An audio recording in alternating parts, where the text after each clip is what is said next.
que podemos exhibir.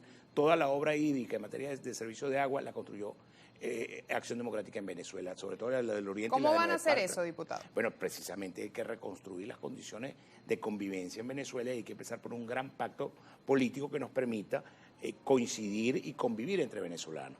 Este tema del plan arrasa todo para llegar yo al poder, que en algún momento nos propusieron, simple y sencillamente lo que ha hecho es acabar con Venezuela. Nosotros creemos que es necesario un gran acuerdo político que nos permita convivir rojos, blancos, azules, porque no es posible que este país puedan existir unos y los otros no. Es decir, es indispensable un gran acuerdo político que nos permita arribar a un gran acuerdo económico, a un gran proceso de reestructuración de deuda que nos permita conseguir los recursos en los multilaterales y en el exterior para poder invertir en materia de servicios públicos, agua, luz eléctrica, que son las grandes necesidades. Y eso tiene que ver con la relación con las potencias del mundo. Escuchaba hace algunos días una entrevista del señor Bernabé Gutiérrez y aseguraba que su gobierno iba a ser de estrechas relaciones con todas las potencias Claro, del el mundo. problema es que en algún momento el gobierno del presidente Chávez se convirtió en un carrito chocón que andaba peleando con todo el mundo. Lo primero que hizo fue ahuyentar a nuestro primer cliente, que eran los Estados Unidos.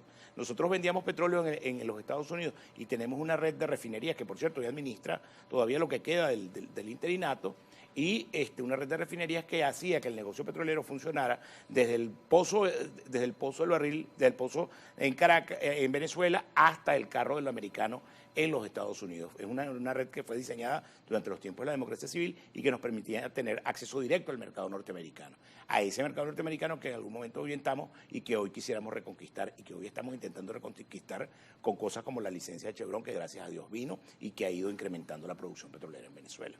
Bien, el escenario de la reactivación económica, para nadie es un secreto que los primeros 6 meses del año no han sido o no han tenido los resultados esperados por todo el sector a nivel nacional. ¿Cómo se está planteando desde la Asamblea Nacional, considerando que usted es vicepresidente de la Comisión Permanente de Economía? Aspiramos que el segundo semestre de este año sea mucho mejor, pero además creemos que el Ejecutivo Nacional y desde la Asamblea Nacional debemos dar las señales necesarias, debemos crear los incentivos suficientes para que el segundo semestre de este año sea mucho más potente en lo económico. El primer semestre fue bastante lento, disminuyó el consumo, ahí volvió a incrementarse la inflación en el mes de mayo y en consecuencia vemos con preocupación que hay que hacer cosas para atender eso. Hablaba de la ley de zonas económicas especiales hace rato, estamos trabajando también en la ley de pesca y de agricultura como para generar... Que ya se aprobó en primera discusión. Ya se aprobó en primera discusión, vamos a un proceso de consulta pública en los sectores pesqueros para convertir al sector de la pesca en un referente y un productor de divisas de exportación para Venezuela y que no sea solo el tema petróleo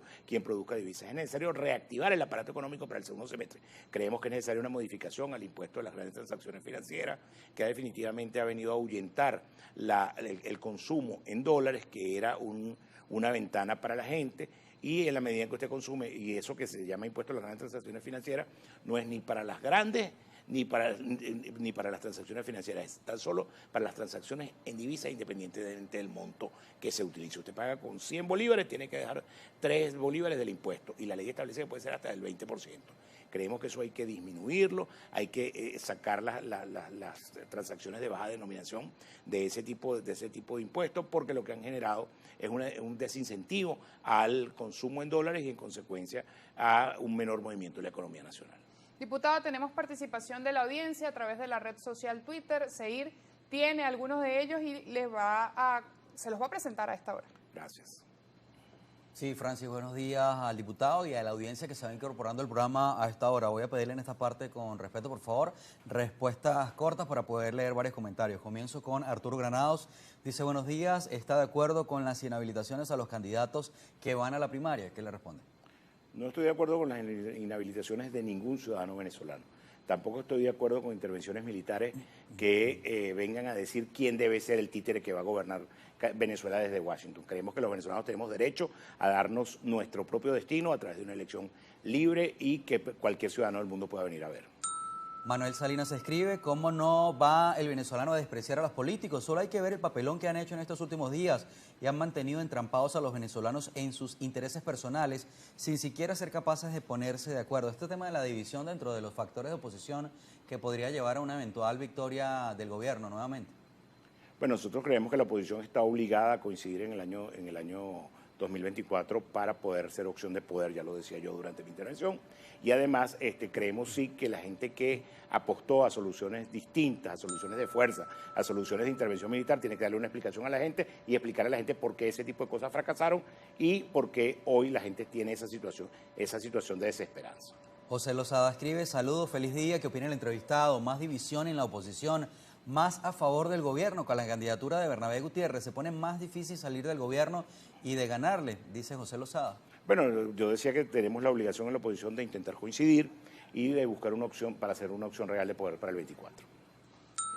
Remijo Sacriste dice, buenos días, le digo al invitado, esa supuesta renuncia de rectores y nombrar a otros rectores suena como boicot y de Acción Democrática no creo que vaya para el baile, no se vistan, que no van.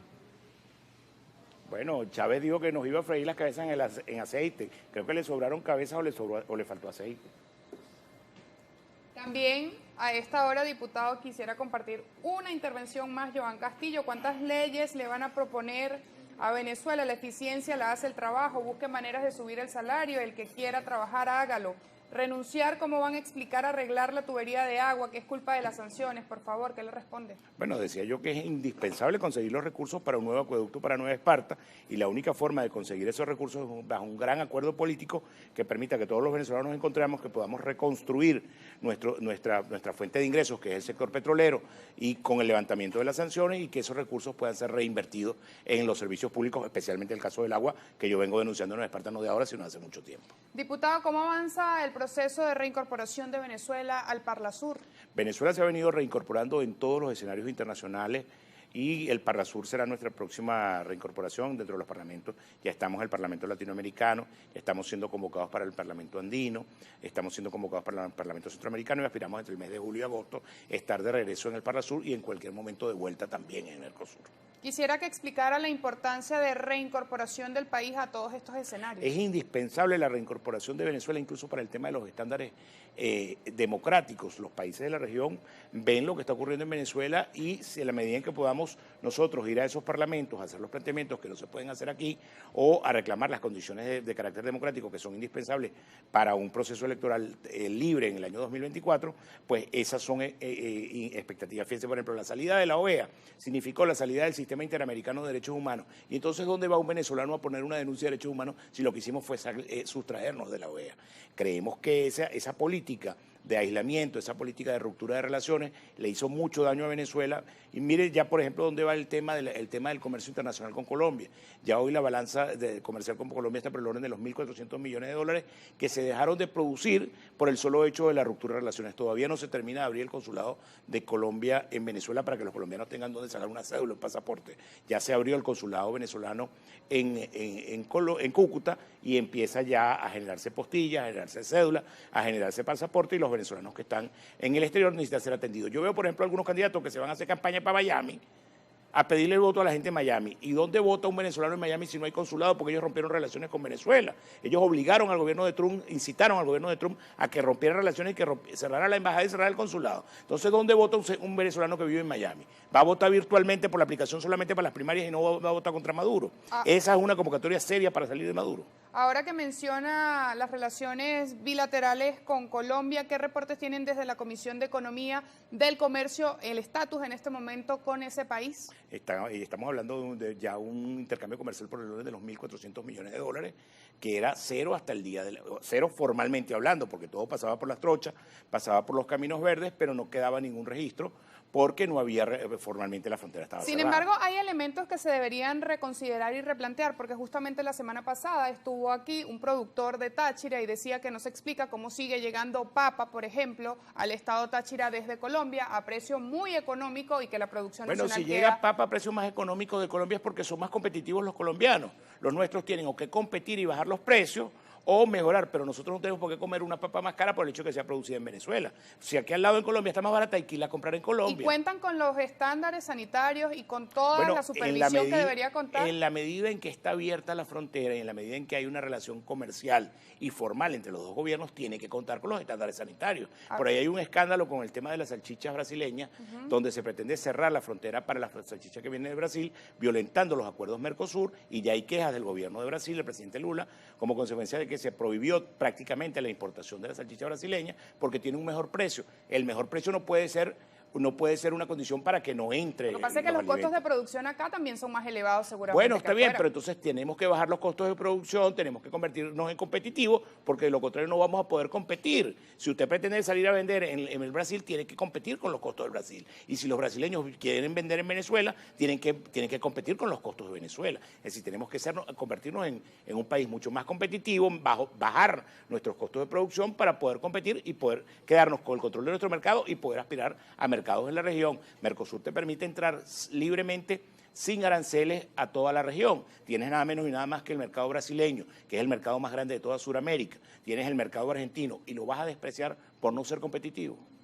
Diputado, gracias por habernos acompañado esta mañana y por haber dado su opinión en torno a distintos escenarios de nuestro país. Nos corresponde hacer la pausa. Óscar Ronderos, diputado de la Asamblea Nacional, vicepresidente de la Comisión Permanente de Economía, Finanzas y Desarrollo Nacional. Pausa, regresamos.